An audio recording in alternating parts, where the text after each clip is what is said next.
queria falar de uma história que a gente foi conferir se era mito ou era história mesmo de verdade. Que vinha no trem o gado e o suíno até aqui na estação, e daqui ele ia a pé lá para o Frigorífico Renner, lá no dentro do rio.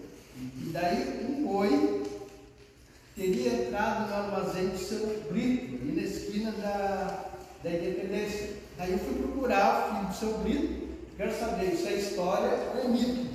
Dizendo, não, o boi não entrou no bar, mas o boi estava desgarrado da tropa, estava bravo e queria entrar no bar. Daí eles fecharam a porta, aí veio os boiadeiros e deram um tiro no boi e mataram o boi na porta do armazém do seu Brito. Então não é mito, essa história aconteceu. E a outra história é que uma vaca tinha entrado na capelinha do Espírito Santo, que também dizem que é verdade. Mas ela morreu também, mas morreu. Como ele morreu no frigorífico, só de andar do serviço, na batalha ele. Então eu acho que é assim, você encerrar. Muito bem, muito obrigado pela participação. Bom, aí todo esse conjunto de histórias, toda essa vida, ela foi apagando, né? Porque a estação fechou. Né? Aí a continuação disso, aí eu não estava aí, não morava aqui, né? Mas o Pedro, que gentilmente assim, veio de Florianópolis, né? Não vou dizer, né, que ele veio terça-feira para o aniversário dele, mas ele veio na semana do aniversário, né? Então aceitou vir aqui para contar para nós um pouco aí dessa história. E eu acho que depois, eu não sei muito bem como é que foi o processo, mas depois a Rosane nos ajuda aí, né? A Benfica participou depois disso também, e a Nelore aqui, arquiteta, também teve participação. Aí eu deixo com vocês que entendem da coisa aí, como é que a gente vai entender esse processo aí. Tá certo. Pessoal, eu peço licença para vocês para ficar sentado aqui, porque eu acho que a minha história é um pouquinho mais longa e eu vou tentar resumir para não ocupar tanto tempo de vocês. Mas, já que estávamos falando da história do bairro, é bom recordar que o meu avô tinha um armazém aqui também, mais próximo, inclusive, né? Ernesto Wolff era o nome dele, e as minhas tias todas se criaram aqui, e a partir de 1925, o prédio ainda existe aqui, com uma ampliação de 1935, meu avô instalou-se aqui aliás, casou-se com uma filha de também um comerciante de brochia, que era Balduino Fault, e ele teve, pode-se dizer que tenha sido até pioneiro da reciclagem, porque ele também comprava vidro velho do bairro, que os mais antigos ainda talvez se lembrem disso, comprava também ferro velho, embarcava aqui nos trens para Caxias do Sul, até caminhões de ossos, né? Vagões de ossos, inclusive, para serem depois beneficiados lá em Caxias do Sul. Então, ele depois teve, pelo menos na parte do comércio, a concorrência da família Ribnich, ali na frente, né? Com também um armazém. E de criança, é claro que eu lembro do funcionamento da estação. Eu não lembro de ter andado de trem, mas eu lembro ainda quando os trens que já não funcionavam mais o transporte de passageiros passavam e cortavam a nossa cidade aqui, em direção, aí vindos de Porto Alegre, né? E iam em direção a Caxias e Santa Maria também. Monte Negro era um entroncamento importante dos trens para Caxias e para Santa Maria. Depois houve uma variante e tal, diminuiu o movimento, mas mesmo assim foi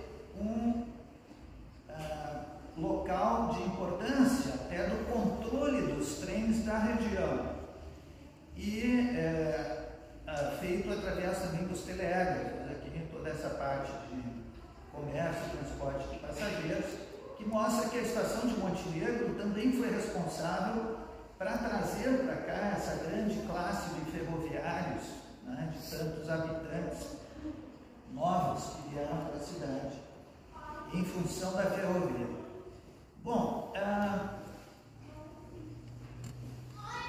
o meu trabalho de graduação na Universidade Federal do Rio Grande do Sul, de 1980, eu até já tinha iniciado com um outro tema, quando em conversa com uma professora minha do 2º grau, que eu ainda sempre mantinha contato com ela, visitando ela em Portão, ela me contou, hoje em dia a delegacia está instalada aqui na estação.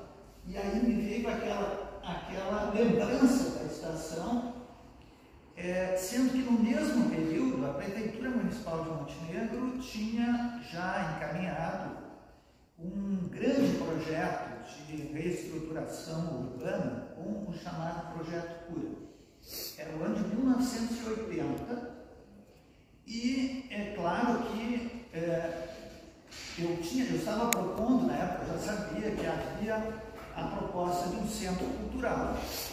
Vocês, não sei se têm conhecimento, que os alunos de arquitetura, dos cursos de arquitetura, no último ano ou no último semestre, dependendo de qual curso, o próprio aluno propõe um projeto para o seu trabalho de graduação, ou trabalho de conclusão de curso, como queiram chamar. E era o que eu já estava desenvolvendo. A minha ideia era um centro cultural que havia sido já anunciado pela Prefeitura de Montenegro, que seria financiado pelo Projeto Cura. Mas era alguma coisa assim como um projeto alternativo para o centro cultural que já estava sendo planejado. E, evidentemente, não era um tema tão interessante quando a ideia da estação ferroviária e de uma reciclagem de um edifício histórico, de um conjunto histórico, melhor dizendo, me despertou pela questão de poder unir o interesse como estudante, que participava de várias viagens de estudo com professores e com arquitetos do IAB, do Instituto de Arquitetos do Brasil. Nós íamos em excursões para outras cidades do Rio Grande do Sul, cidades importantes como Pelotas, Jaguarão e outras cidades com grande quantidade de monumentos históricos, né? Aquela ideia de uma reciclagem da antiga estação ferroviária de Montenegro me levou, em primeiro lugar, imediatamente a conversar com os arquitetos que estavam vinculados com a prefeitura na época, os arquitetos contratados pelo Projeto Cura. E a minha pergunta para eles foi: o que está sendo planejado para a estação ferroviária de Montenegro? O arquiteto-chefe, na época, me respondeu: não, nada, nós estamos propondo uma ciclovia para a área dos trilhos, né, que vai unir a cidade nova com a cidade velha. Então, ideia excelente, fantástica. Mas para a estação, não. Motivo: uma negociação com a rede ferroviária vai demorar mais do que 4 anos, e 4 anos é o mandato do nosso prefeito. Só que o mandato não foi de 4 anos, porque a ditadura militar estendeu os 4 anos para 6. Né? E além do que, os 6 anos seguintes foram, aliás, administrados também por um prefeito, digamos, do mesmo conjunto político daquele prefeito, da época, que era o prefeito Ivan. Bom, eu me surpreendi que nada tivesse sendo planejado para uma área de 45 mil metros quadrados dentro da cidade de Montenegro, quase no centro da cidade de Montenegro, e achei que era a oportunidade de fazer uma proposta de reciclagem, o que esbarrou em alguns problemas com meus professores, porque até então, no curso de arquitetura da Universidade Federal do Rio Grande do Sul, não havia sido proposto nenhum projeto de reciclagem de edifícios já existentes, não havia sido admitido como proposta de graduação. E apenas uma outra colega minha e eu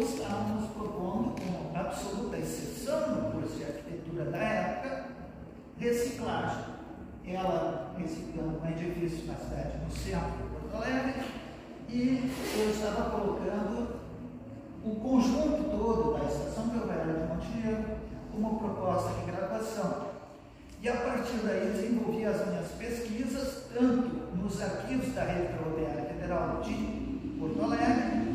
Fui muito bem recebido pelo pessoal da comunicação, os jornalistas, o pessoal dos arquivos, foram excelentes.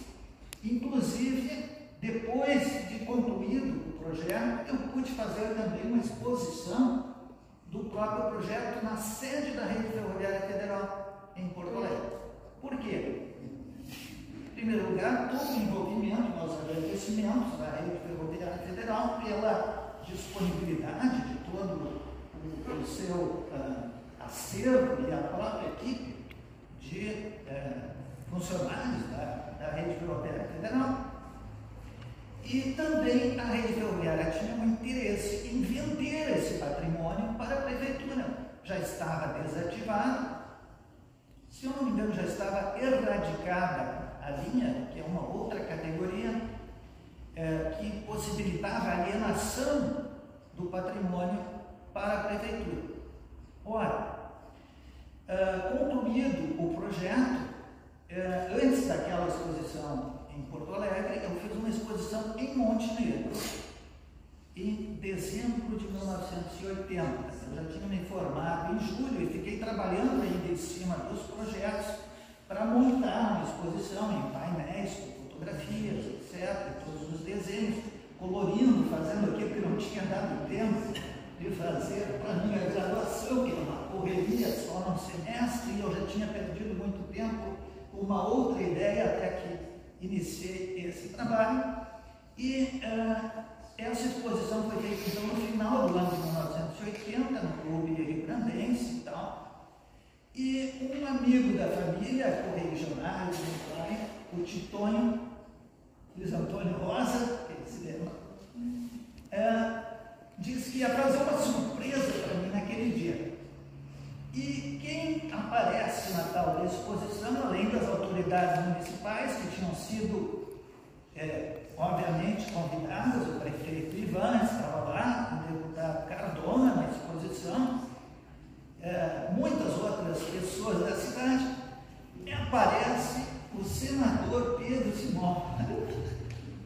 E, para minha surpresa, o senador, na visita, toda a exposição, junto com o deputado Cardona, então, o senador toma a palavra e faz um discurso na própria exposição. Bom, imaginem vocês, um aluno recém-formado, né, tendo essa honra de ter o senador da República apresentando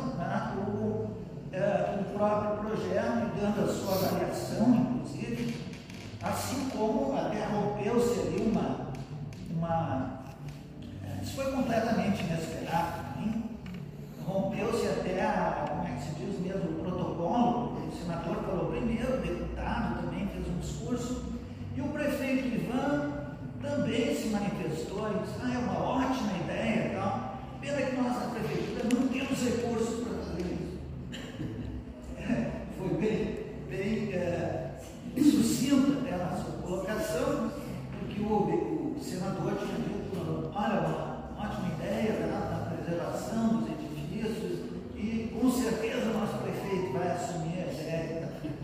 Então, o prefeito tinha sido colocado na parede, tá, e tirou o corpo fora rapidinho, dizendo que não tinha dinheiro. E provavelmente o pessoal do patrimônio está acostumado a ouvir essa desculpa das prefeituras, não temos dinheiro, de onde vem o dinheiro e tal.